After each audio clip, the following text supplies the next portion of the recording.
ओम शांति। अव्यक्त मुरली रिवाइज 16/4/82। सार, संगम युगी स्वराज्य दरबार ही सर्वश्रेष्ठ दरबार। आज बाप दादा किस दरबार में आए हैं?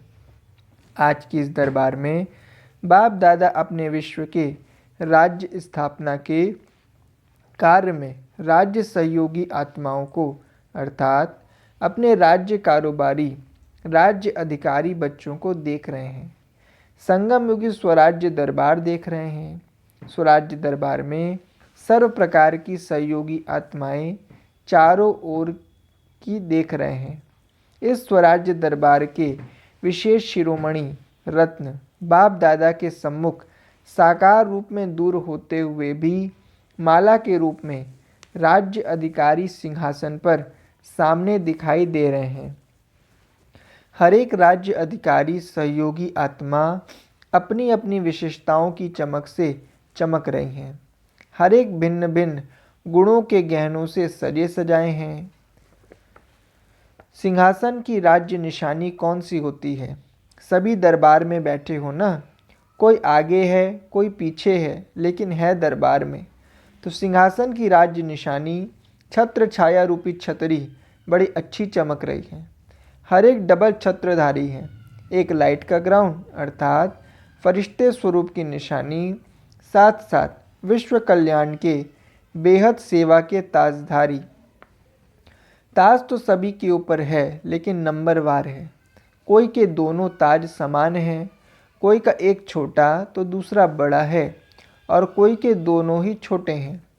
साथ साथ हर एक राज्य अधिकारी के प्योरिटी की पर्सनालिटी भी अपनी अपनी है। रूहानियत की रॉयल्टी अपनी अपनी नंबरवार दिखाई दे रही है। ऐसे स्वराज्य अधिकारी सहयोगी आत्माओं की दरबार देख रहे हैं। संगम युगी श्रेष्ठ दरबार, भविष्य की राज्य दरबार, दोनों में कितना अंतर है। अब की दरबार जन्म जन्मांतर की दरबार का फाउंडेशन है। अभी के दरबार की रूपरेखा भविष्य दरबार की रूपरेखा बनाने वाली है। तो अपने आप को देख सकते हो कि अभी के राज्य अधिकारी सहयोगी दरबार में हमारा स्थान कहाँ है। चेक करने का यंत्र सभी के पास है। जब साइंस वाले नए नए यंत्रों द्वारा धरनी से ऊपर के आकाश मंडल के चित्र खींच सकते हैं, वहाँ के वायुमंडल के समाचार दे सकते हैं, इन एडवांस प्रकृति के तत्वों की हलचल के समाचार दे सकते हैं, तो आप सर्वशक्ति संपन्न बाप के अथॉरिटी वाली श्रेष्ठ आत्माएं अपने दिव्य बुद्धि के यंत्र द्वारा 3 काल की नॉलेज के आधार से अपना वर्तमान काल और भविष्य काल नहीं जान सकते। यंत्र तो सभी के पास है ना। दिव्य बुद्धि तो सबको प्राप्त है। इस दिव्य बुद्धि रूपी यंत्र को कैसे यूज करना है, किस स्थान पर अर्थात किस स्थिति पर स्थित होकर के यूज करना है, यह भी जानते हो। त्रिकालदर्शीपन की स्थिति के स्थान पर स्थित हो। तीनों काल की नॉलेज के आधार पर यंत्र को यूज करो। यूज करने आता है, पहले तो स्थान पर स्थित होने आता है, अर्थात स्थिति में स्थित होने आता है। तो इसी यंत्र द्वारा अपने आप को देखो कि मेरा नंबर कौन सा है। समझा? आज सर्वस्व त्यागी वाली बात नहीं बता रहे हैं, अभी लास्ट कोर्स रहा हुआ है। आज बाप दादा अपने राज्य दरबार वासी साथियों को देख रहे थे। सभी यहाँ पहुँच गए हैं। आज की सभा में विशेष स्नेही आत्माएं ज़्यादा हैं, तो स्नेही आत्माओं को बाप दादा भी स्नेह के रिटर्न में स्नेह देने के लिए स्नेही दरबार में पहुँच गए हैं। मिलन मेला मनाने के उमंग उत्साह वाली आत्माएं हैं। बाप दादा भी मिलन मनाने के लिए बच्चों के उत्साह भरे उत्सव में पहुंच गए हैं। यह भी स्नेह के सागर और नदियों का मेला है। तो मेला मनाना अर्थात उत्सव मनाना। आज बाप दादा भी मेले के उत्सव में आए हैं। बाप दादा मेला मनाने वाले स्नेह पाने के भाग्यशाली आत्माओं को देख हर्षित हो रहे हैं कि इतने सारे विशाल विश्व में अथाह संख्या के बीच कैसी कैसी आत्माओं ने मिलन का भाग्य ले लिया। विश्व के आगे ना उम्मीदवार आत्माओं ने अपनी सर्व उम्मीदें पूर्ण करने का भाग्य ले लिया, और जो विश्व के आगे नामी ग्रामी उम्मीदवार आत्माएं हैं वह सोचती और खोजती रह गईं। खोजना करते करते खोज में ही खो गए, और आप स्नेही आत्माओं ने स्नेह के आधार पर पा लिया। तो श्रेष्ठ कौन हुआ? कोई शास्त्रार्थ करते शास्त्रों में ही रह गए, कोई महात्माएं बन आत्मा और परमात्मा की छोटी सी भ्रांति में अपने भाग्य से रह गए, बच्चे बन बाप के अधिकार से वंचित रह गए, बड़े बड़े वैज्ञानिक खोजना करते उसी में खो गए, राजनीतिज्ञ योजनाएं बनाते बनाते रह गए, भोले भक्त कण कण में ढूंढते ही रह गए। लेकिन पाया किन्होंने? भोलेनाथ के भोले बच्चों ने, बड़े दिमाग वालों ने नहीं पाया, लेकिन सच्ची दिल वालों ने पाया। इसलिए कहावत है, सच्ची दिल पर साहेब राजी। तो सभी सच्ची दिल से दिल तख्त नशीन बन सकते, सच्ची दिल से दिलाराम बाप को अपना बना सकते। दिलाराम बाप सच्ची दिल के सिवाय सेकंड भी याद के रूप में ठहर नहीं सकते। सच्चे दिल वाले की सर्वश्रेष्ठ संकल्प रूपी आशाएं सहज संपन्न होती हैं। सच्चे दिल वाले सदा बाप के साथ का साकार, आकार, निराकार तीनों रूपों में सदा साथ का अनुभव करते हैं। अच्छा, ऐसे सदा स्नेह के सागर से मिलन मनाने वाली बहती गंगाएं, सदा स्नेह के आधार से बाप दादा को सर्व संबंध में अपना अनुभव करने वाले भोलेनाथ बाप से सदा का सौदा करने वाले, ऐसे स्नेही सच्ची दिल वाली श्रेष्ठ आत्माओं को बाप दादा का याद प्यार और नमस्ते।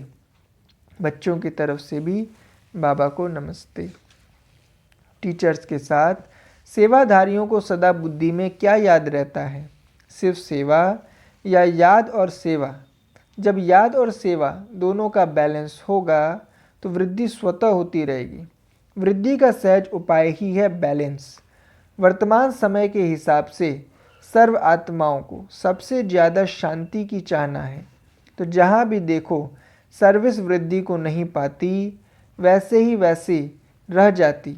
वहाँ अपने सेवा केंद्र के वातावरण को ऐसा बनाओ जैसे शांति कुंड हो। एक कमरा विशेष इस वायुमंडल और रूपरेखा का बनाओ।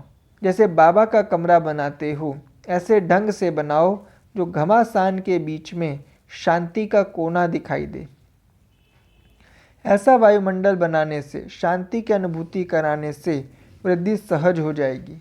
म्यूजियम ठीक है, लेकिन यह सुनने और देखने का साधन है। सुनने और जानने वालों के लिए म्यूजियम ठीक है, लेकिन वो सुन सुन करके थक गए हैं। उन्हों के लिए शांति का स्थान बनाओ। मेजॉरिटी अभी यही कहते हैं कि आपका सब कुछ सुन लिया, सब देख लिया, लेकिन पा लिया है ऐसा कोई नहीं कहता। अनुभव किया, पाया, ये अभी नहीं कहते हैं। तो अनुभव कराने का साधन है, याद में बिठाओ, शांति का अनुभव कराओ। 2 मिनट भी शांति का अनुभव कर लें तो छोड़ नहीं सकते। तो दोनों ही साधन बनाने चाहिए, सिर्फ म्यूज़ियम नहीं, लेकिन शांति कुंड का स्थान भी। जैसे आबू में म्यूज़ियम भी अच्छा है, लेकिन शांति का स्थान भी आकर्षण वाला है। अगर चित्रों द्वारा नहीं भी समझते तो 2 घड़ी याद में बिठाने से इम्प्रेशन बदल जाता है, इच्छा बदल जाती है। समझते हैं कि कुछ मिल सकता है, प्राप्ति हो सकती है। जहाँ पाने की इच्छा उत्पन्न होती, वहाँ आने के लिए भी कदम उठाना सहज हो जाता है। तो ऐसे वृद्धि के साधन अपनाओ। बाकी सेवाधारी जब स्व से और सर्व से संतुष्ट होते हैं तो सेवा का, सहयोग का उमंग उत्साह स्वतः होता है। कहना कराना नहीं पड़ता। संतुष्टता सहज ही उमंग उल्लास में लाती है। सेवाधारी का विशेष यही लक्ष्य हो कि संतुष्ट रहना है और करना है। सदा सागर के कंठे में रहने वाले होली हंस हो।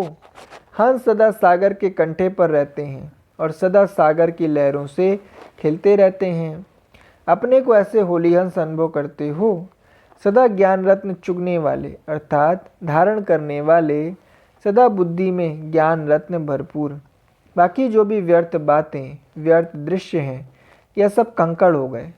हंस कभी कंकड़ नहीं ले, सदा रत्नों को धारण करते, तो कभी भी किसी भी व्यर्थ बात का प्रभाव न हो। अगर प्रभाव में भी आ गए तो वही मनन और वही वर्णन होगा। वर्णन मनन से वायुमंडल भी ऐसा बन जाता है, बात कुछ नहीं होती, लेकिन वायुमंडल ऐसा बन जाता है जैसे बड़े से बड़ा पहाड़ गिर गया हो। अगर अपने मन में मनन चलता या मुख से वर्णन होता तो छोटी सी बात भी पहाड़ बन जाती, क्योंकि वायुमंडल में फैल जाती है। और अगर उस बात को समा दो, साक्षी होकर पार कर लो, तो वह बात राई हो जाएगी। तो सदा होली हंस और सदा सागर के कंठे पर रहने वाले, सदा इसी स्वरूप की स्मृति में रहो। सेवाधारियों को सदा सफलता स्वरूप रहने के लिए बाप समान बनना है। एक ही शब्द याद रहे, फॉलो फादर। जो भी कर्म करते हो चेक करो कि यह बाप का कार्य है। अगर बाप का है तो मेरा भी है, बाप का नहीं तो मेरा भी नहीं। यह चेकिंग की कसौटी सदा साथ रहे। तो फॉलो फादर करने वाले अर्थात जो बाप का संकल्प वही मेरा संकल्प, जो बाप का बोल वही मेरा। इससे क्या होगा? जैसे बाप सदा सफलता स्वरूप है, वैसे स्वयं भी सदा सफलता स्वरूप हो जाएंगे। तो बाप के कदम पर कदम रखते चलो। कोई चलता रहे, उसके पीछे पीछे जाओ तो सहज ही पहुँच जाएंगे ना। तो फॉलो फादर करने वाले मेहनत से छूट जाएंगे और सदा सहज प्राप्ति की अनुभूति होती रहेगी। कुमारियों के साथ, कुमारियों का लक्ष्य क्या है? सेवा करने के लिए पहले स्वयं में सर्व प्राप्ति का अनुभव कर रही हो, क्योंकि जितना खजाना आपके पास होगा उतना औरों को दे सकेंगी। तो रोज इस अलौकिक पढ़ाई पर अटेंशन देती हो, पढ़ने के साथ साथ सेवा का भी चांस लेती हो।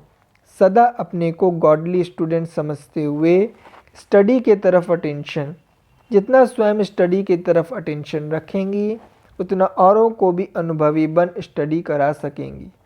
इस समय के हिसाब से गृहस्थी जीवन क्या है उसको भी देख रही हो ना। गृहस्थी जीवन माना इस बेहद की जेल में फंसना। अभी फ्री हो ना, कितने बंधनों से मुक्त हो, तो सदा ही ऐसे बंधन मुक्त, जीवन मुक्त स्थिति में स्थित रहना। कभी भी यह संकल्प न आए कि गृहस्थी जीवन का भी अनुभव करके देखें। बहुत भाग्यवान हो जो कुमारी जीवन में बाप की बनी हो। तो राइट हैंड बनना, लेफ्ट हैंड नहीं। सभी कुमारियों ने बाप से पक्का सौदा किया है। क्या सौदा किया है? आपने कहा बाबा हम आपके, और बाप ने कहा बच्चे हमारे। यह पक्का सौदा किया, और सौदा तो नहीं करेंगी ना। दो नाव में पांव रखने वाले का क्या हाल होगा? न यहाँ के न वहाँ के। तो सौदा करने में होशियार हो ना। देखो देते क्या हो? पुराना शरीर जिसको सुइयों से सिलाई करते रहते, कमज़ोर मन जिसमें कोई शक्ति नहीं, और काला धन। और लेते क्या हो? 21 जन्म की गारंटी का राज्य। ऐसा सौदा तो सारे कल्प में कभी भी नहीं किया। तो पक्का सौदा किया, एग्रीमेंट लिख ली। बाप दादा को कुमारियाँ बहुत प्रिय लगती हैं, क्योंकि कुमारी सरेंडर हुई और टीचर बन गई। कुमार सरेंडर हुए तो टीचर नहीं कहलाएंगे, सेवाधारी कहलाएंगे। कुमारी को टीचर की सीट मिल जाती है। आज कुमारी, कल उसको सब बाप समान निमित्त शिक्षक की नज़र से देखते हैं, तो श्रेष्ठ हो गई ना। कुमारी जीवन में श्रेष्ठ बन जाएं तो उल्टी सीढ़ी चढ़ने से बच जाएं। आप लोग न चढ़े न उतरने की मेहनत। प्रवृत्ति वालों को मेहनत करनी पड़ती है। तो सदा विश्व कल्याणकारी कुमारी। बाप दादा सभी को सफलता स्वरूप समझते हैं। एक दो से आगे जाओ, रेस करना, रीस नहीं करना। हर एक की विशेषता को देखकर विशेष आत्मा बनना। अच्छा, कुमारी व सेवाधारी के बजाय अपने को शक्ति स्वरूप समझो। सदा अपना शिव शक्ति स्वरूप स्मृति में रहता है। शक्ति स्वरूप समझने से सेवा में भी सदा शक्तिशाली आत्माओं की वृद्धि होती रहेगी। जैसे धरनी होती है वैसा फल निकलता है। तो जितनी अपनी स्वयं की शक्तिशाली स्टेज बनाते, वायुमंडल को शक्ति स्वरूप बनाते, उतना आत्माएं भी ऐसी आती हैं। नहीं तो कमज़ोर आत्माएं आएंगी और उनके पीछे बहुत मेहनत करनी पड़ेगी। तो सदा अपना शिव शक्ति स्वरूप स्मृति भव। कुमारी नहीं, सेवाधारी नहीं, शिव शक्ति। सेवाधारी तो बहुत हैं, यह टाइटल तो आजकल बहुतों को मिल जाता है, लेकिन आपकी विशेषता है शिव शक्ति कंबाइंड। इसी विशेषता को याद रखो तो सेवा की वृद्धि में सहज और श्रेष्ठ अनुभव होता रहेगा। सेवा करने की लिफ्ट की गिफ्ट जो मिली है उसका रिटर्न देना है। रिटर्न क्या है? शक्तिशाली सफलता मूर्त। अच्छा, ओम शांति। वरदान: स्वमान में स्थित रह, हद की इच्छाओं को समाप्त करने वाले, इच्छा मात्रम अविद्या भव। जो स्वमान में स्थित रहते हैं उन्हें कभी भी हद का मान प्राप्त करने की इच्छा नहीं होती। एक स्वमान में सर्व हद की इच्छाएं समा जाती हैं, मांगने की आवश्यकता नहीं रहती। हद की इच्छाएं कभी भी पूर्ण नहीं होती हैं। एक हद की इच्छा अनेक इच्छाओं को उत्पन्न करती है और स्वमान सर्व इच्छाओं को सहज ही संपन्न कर देता है। इसलिए स्वमानधारी बनो तो सर्व प्राप्ति स्वरूप बन जाएंगे। अप्राप्ति व इच्छाओं की अविद्या हो जाएगी। स्लोगन: हर परिस्थिति में स्वयं को मोल्ड कर लेने वाला ही रियल गोल्ड है। अच्छा, ओम शांति।